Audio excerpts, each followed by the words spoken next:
This training video is how to take a Vixen 2 or a Vixen 2.5 sequence file and import it into HLS. So you can do sequencing in HLS, you can use HLS Player, you can add additional channels, pixels, etc. So we had one of our forum members was nice enough to provide me with a 2.5 Vixen file. It's got a little over 400 channels. It runs, I guess, on a bunch of Renards on a single COM port, and that's what I'm going to show you. The actual conversion will probably take less than 5 minutes. The hardest part of the whole thing is going to be making sure that we have the proper channel order that's being sent to your controller. So let's begin. You start by just as if you were doing a brand new sequence within HLS. So we come down here and we pick Start New Sequence. I'll walk you through the steps. And it'll say you need to make sure you have your WAV file or an MP3 file. Okay? And we say yes. It says I'll create a folder. I'm just going to call, normally you would put in here the name of your song. For this purpose, I'm just going to put in VixenConversion. That way I'll know what it is and I'll remove it after we're done. But you'd normally put the name of your song there. Now it's going to come up and it says, are you ready for your song? And yes, we are. And I can select a WAV file or an MP3. Now, just because you got a WAV and just because you got an MP3, HLS might not like it. And I'm going to give you all of the internal information down in this white box. If I don't like it, I'm going to complain to you down there. If I don't like it, you might want to try taking it into Audacity and cleaning it up, because it usually has stuff that HLS doesn't need, and quite frankly, it doesn't know how to deal with it. So we're going to pick a WAV file because that's what the gentleman sent me. And I've got it up here in basically a temp folder. It's called Vixen Demo. And here's the music. And it stills, what's the name of it? Come on. I hate Windows here. Anyways, we're just going to pick it. Now, it's loading in and it's analyzing the WAV file and it gives you a bunch of information. The key is it has to be 16-bit. It's got to be stereo. It's got to be 44:1. It's got to have 2 channels left and right. Those are mandatory for me to process. Okay? So once we have all of this done, we say, I'm done. We now have created an HLS sequence. We just don't have any channels in it. So I could start adding my own, but we're going to do a Vixen conversion. So we go back over to File. It says Import a Vixen file. Wants us to go find it again. Again, it's up here in my temp.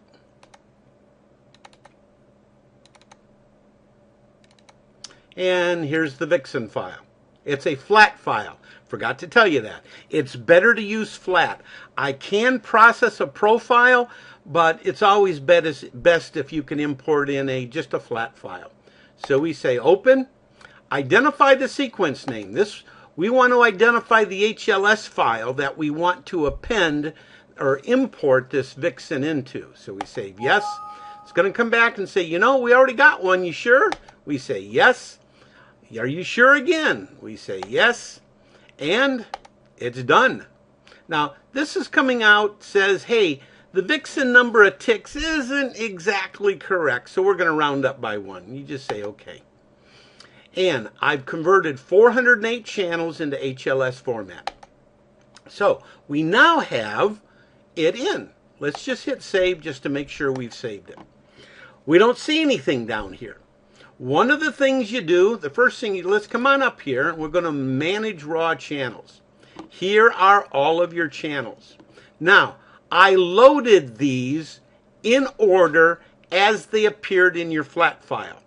For this demo, we're going to assume that the order they were in the flat file is exactly the same order that they need to be transmitted. If it's different, check out my other video on output ordering and you'll be able to order it. Okay? Now within HLS, everything that's assigned to universe 0 doesn't get transmitted. You can play with it, look at it, delete it, you can do anything you want with it. It does not get attached to a controller. So we're going to assume that all of these are. So we want to put all of these on a universe. So I'm just pulling the whole set down, and I want to renumber that universe. We're just going to call that universe 1. Now I've assigned everything to universe 1, and we say done. Now I want to select a bunch of channels to put on my grid. As a matter of fact, I want all of them.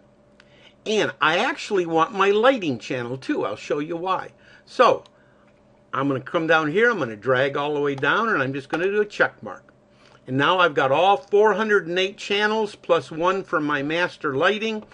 And we're going to give it a name. Let's just say it's all, because it's all our Vixen channels. We're going to say OK.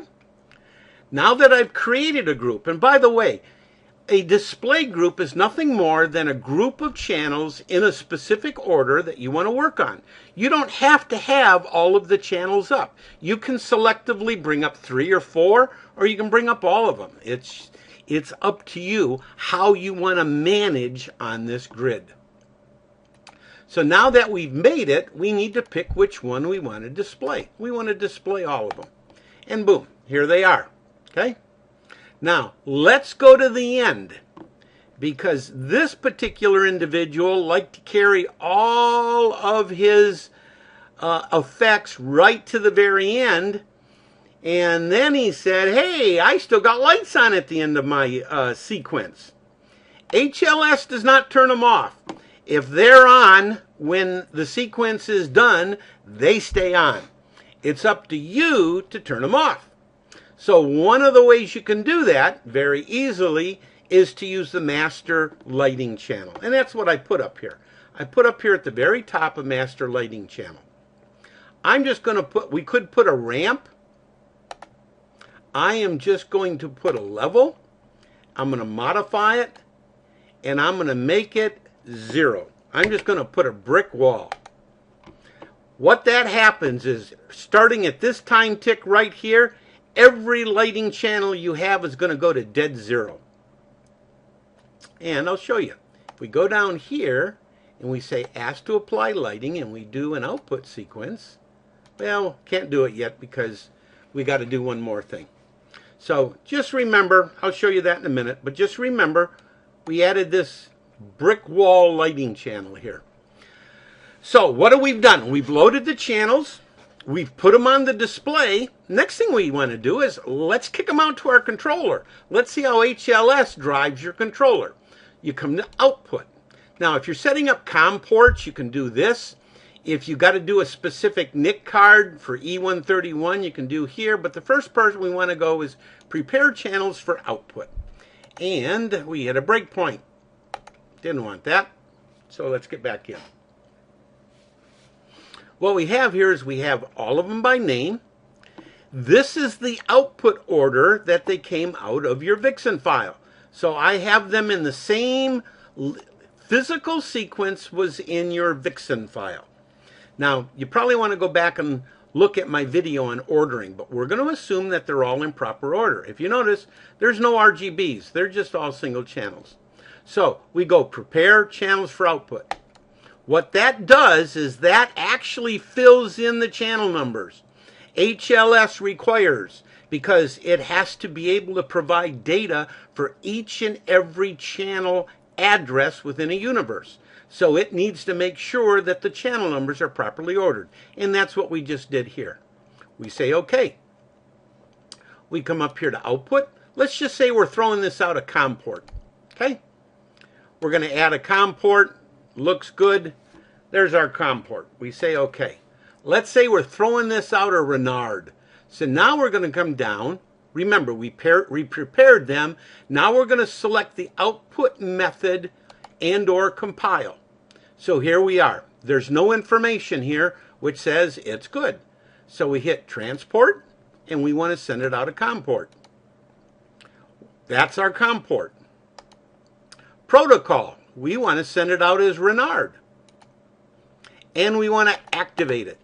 Okay? Now, if I was going to play my player, or if I wanted to take it to X-Lights, I would click this button down here. And it would send everything out to it would make a file to go out to X-Lights or to my player. If you're using a transmitter and you want to send out RDS information, that would go here. So we're going to say OK. You now have, we could actually come up here and do this. Output. Yeah, I don't have a COM port, so it failed, but no big deal. It says we want to delete. Yes, we need to activate that master lighting channel. I'll show you why here in a minute. We say OK. Now if we scroll on down, notice my brick wall. Notice every channel now is at dead zero. So there will be no lights on when we end the end. You are now, if you wanted to, you could just go, since it's output sequence, you could go play and it's going to start sending them out to the COM port. Okay? And that's it. You've totally converted a Vixen 2.5. I've done a lot of talking and explaining, but we've probably done it totally in less than 15 minutes. I hope you enjoyed this video, and I hope you have a very nice upcoming Christmas time.